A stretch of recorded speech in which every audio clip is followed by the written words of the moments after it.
Subscribe करें हमारी channel को और बेल आइकन को क्लिक कीजिए ताकि आने वाली नोटिफिकेशन आपको जल्द से जल्द मिल सके।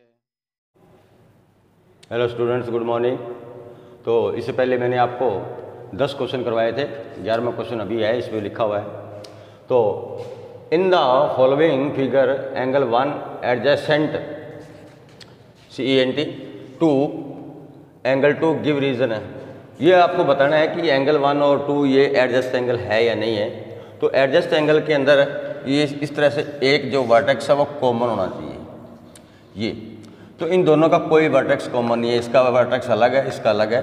तो angle 1 and 2 are not adjacent angle.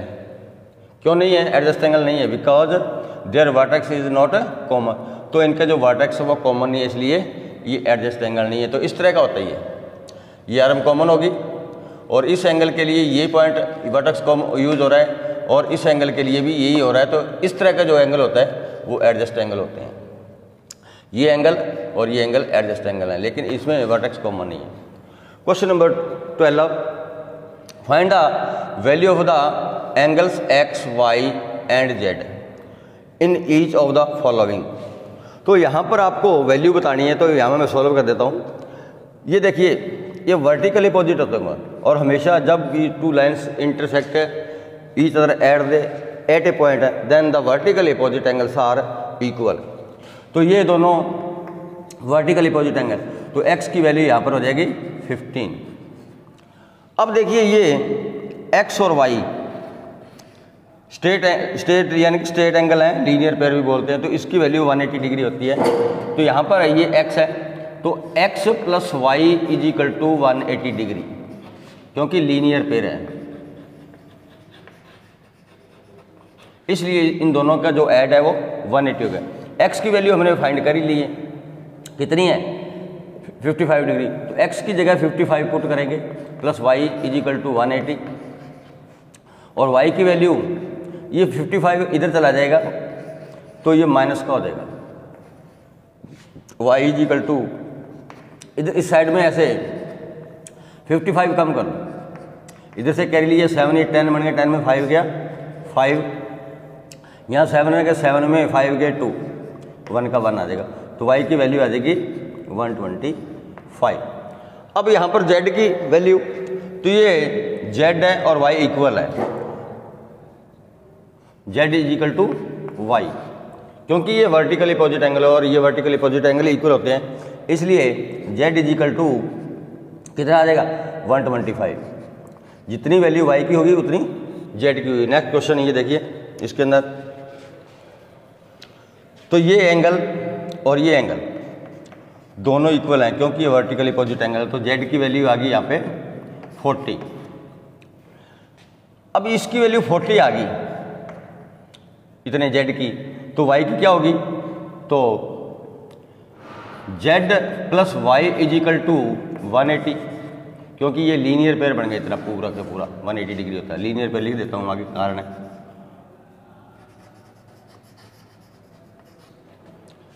और z की value 40 plus y is equal to 180, y is equal to 180 minus 40, तो वाई इज इक्वल टू 140।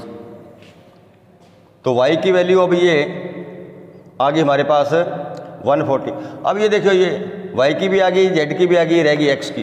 तो ये पूरा एंगल ले लेते हैं, ये तीनों, ये स्ट्रेट एंगल हो गया जिसको लीनियर पेयर बोलते हैं। तो यहाँ पर 40 plus x plus 25 is equal to 180।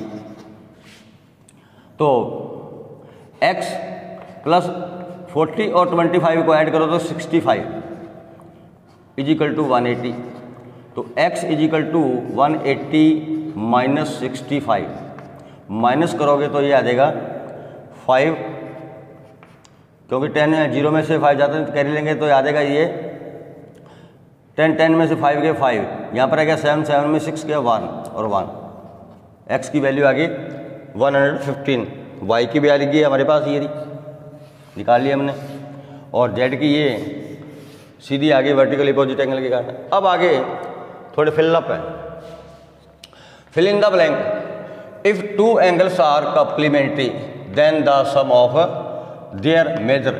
कोई दो एंगल हैं, अगर वो कप्लीमेंट्री हैं तो उनका सम कितना होता है 90 डिग्री। कोई भी दो एंगल ले लो, अगर उनका सम 90 डिग्री है तो उनको कप्लीमेंट्री बोलते हैं। तो ये सम पूछ रहा कितना होगा, कोई भी कप्लीमेंट्री है तो 90 degree.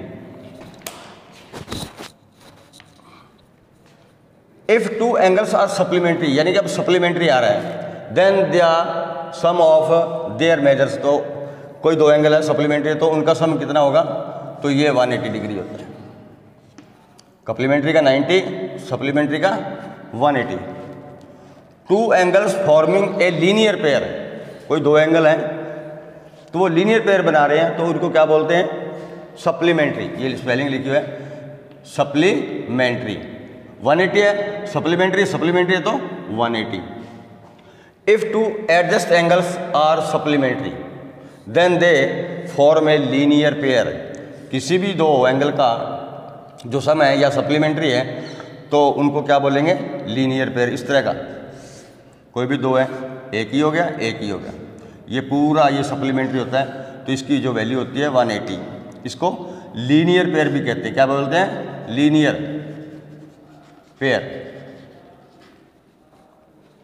If two lines intersect at a point, इस तरह से दो लाइनें ये इंटरसेक्ट कर रही हैं एट ए पॉइंट, ये एक पॉइंट हो गया, then the vertically opposites angle are equal, तो ये एंगल और ये एंगल इक्वल होते हैं, ये एंगल और ये एंगल इक्वल होते हैं। जब भी दो लाइनें इंटरसेक्ट करती हैं किसी एक पॉइंट के ऊपर तो ये दो, एक लाइन ये होगी, एक ये होगी, तो इनके आमने सामने के जो एंगल है वो वर्टिकली अपोजिट बोलते हैं, इनको वर्टिकली अपोजिट एंगल बोलते हैं। और ये दोनों इक्वल होते हैं, ये एंगल और ये एंगल इक्वल होते हैं।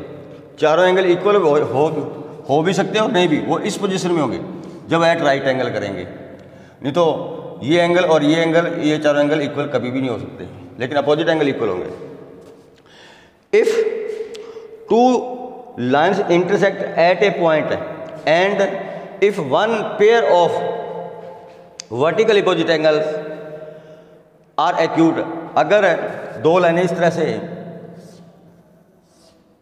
इंटरसेक्ट करती हैं तो उनका एक पेयर यानी कि राइट एंगल से छोटा हो, ये राइट एंगल से छोटा है तो ये भी राइट एंगल से छोटा होगा। फिर वो क्या कह रहा है, then the other pair of a vertically opposite angles are, क्या होगा, अगर ये एक्यूट है तो ये दूसरा ऑब्ट्यूज हो जाएंगे, ये राइट एंगल से बड़े होंगे, और जो राइट एंगल से बड़े होते हैं उनको ऑब्ट्यूज बोलते हैं। राइट एंगल से बड़े होते हैं लेकिन 180 डिग्री से छोटे हों उनको ऑब्ट्यूज एंगल बोलते हैं। थैंक्स।